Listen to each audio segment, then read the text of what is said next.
Hi and welcome to my channel. My name is Betsy Bohan and I create videos to help you and your family on your journey of faith all the way home to heaven.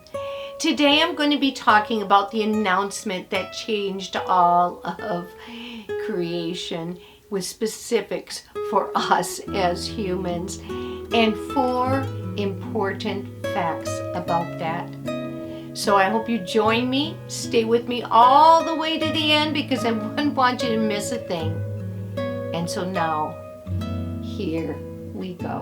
What exactly was that announcement that changed the world? I think most of us that believe in Jesus have an understanding of it, or we know that it was to Mary about Jesus.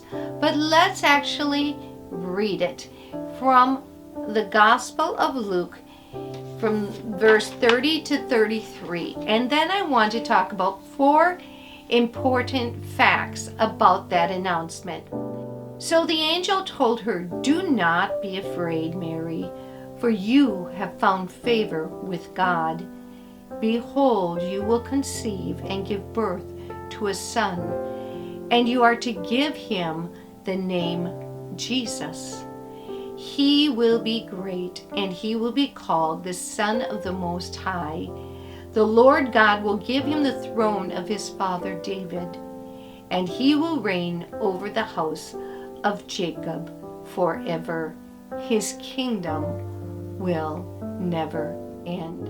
What are the 4 things? Now, before I discuss those, I do just have a reminder, because there are those who do not agree with us, think the whole thing's a hoax. But I remind you that just because a person has an opinion does not mean that it's correct. We have the Bible and we have the historical documents of Matthew, Mark, Luke, and John. In fact, much of the Bible is actually history on paper, and so with many witnesses that can verify it. So I want to proceed now with that understanding about the 4 facts that occurred in this announcement. Number 1 is the fact that God himself was fulfilling a prophecy he made in Genesis. And in Genesis we read this verse, Genesis 3:13 through 15. "Then the Lord said to the woman, 'What is this that you have done?' 'The serpent deceived me,' she replied, 'and I ate.' So the Lord God said to the serpent, 'Because you have done this, cursed are you above all livestock and every beast of the field. On your belly will you go, and dust will you eat all the days of your life. And I will put enmity between you and the woman, and between your seed and her seed. He will crush your head, and you will strike his heel.'" Now, the enemy used a woman to deceive her, and she not only ate the fruit in disobedience to God, but she had the refusal of doing God's will, which that carried on through all of human generation, because she led her husband into eating it, and thus all humanity experienced spiritual death from that first Adam on through all of us, because of the sin nature, which basically is the desire to go our own way, to not believe God, and to depart from what he instructs us to do. The second thing that we see is very interesting, in that we have the occurrence of the invisible dimension of creation interacting with the visible in creation. So it affirms that there are those things that take place where we as humans can't see, or we can see if God brings us into that dimension or has that dimension appear to us. So it helps us to understand, whereas some people refuse to believe unless they see it, that this world actually has invisible and visible creation that interplays. And I think perhaps one of the greatest things that, for me anyway, reminds me of us is gravity. You can't see gravity, but you can see the effects and feel the effects of gravity on an ongoing basis, right? So now on to number 3. Number 3 is the fact that here it was a woman who disobeyed God, refused his will, and led all of humanity, even her husband, into sin and our sin nature, which we've been suffering from since. But now it was God using a faithful young woman who found favor in his eyes, who would be the mother of God incarnate, Jesus Christ, the invisible God made visible. And that's why in the Trinity he is called the Son. If you have not seen my video on the Trinity and my explanation, I recommend you go and that you would view that. But now I digress back to this amazing announcement. The fact that God here now was using a young woman who was already betrothed to a man, Joseph, and she didn't even necessarily count what would happen because of this. She just thought, and she just knew God was in that place, that Gabriel had come to her with a message from God, and she humbled herself and accepted God's will for her life, not knowing exactly what it would entail.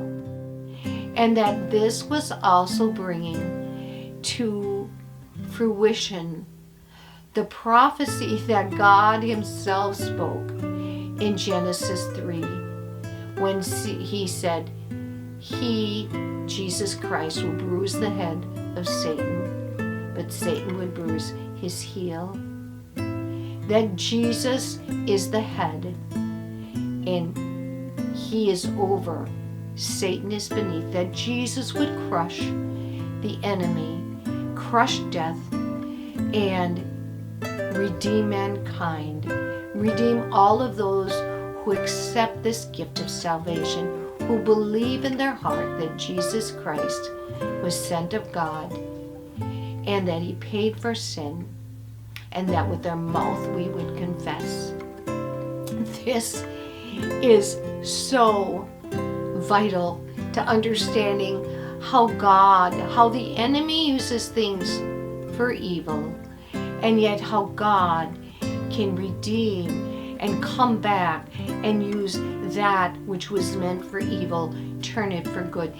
So the first woman, Eve, the mother of all mankind, the first woman, she refused God and led all of humanity into sin because of her disobedience. And here now, God is using Mary, who loves God and who humbly accepts his will.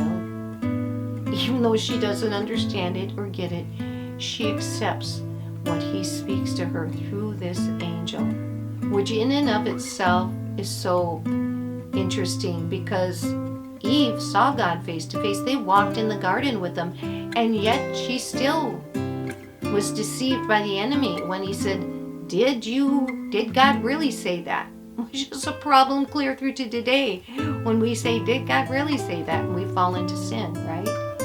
That was Eve.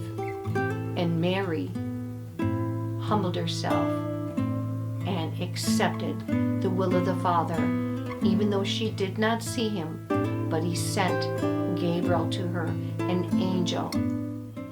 And then the fourth thing that I wanted to bring out, the reason why this is such an announcement that changed all of creation in the world is because never before and never since has there ever been one born into the world, born among humanity like Jesus, whose life, suffering, and death and resurrection for the sins of people changed the world. And if you understand, he not only came to redeem people and restore people, but to also be able to restore creation. Now that will be coming when he returns to set up his kingdom. But all this is in this announcement. And it's why the angel Gabriel told Mary this about her son. He will be great and will be called the Son of the Most High God.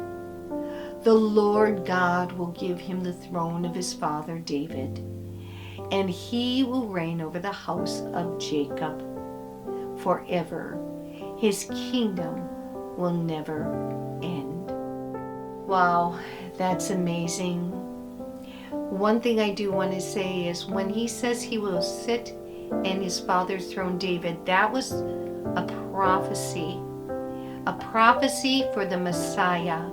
And when he says that he will reign over the house of Jacob, Jacob was the father of the tribes of Israel.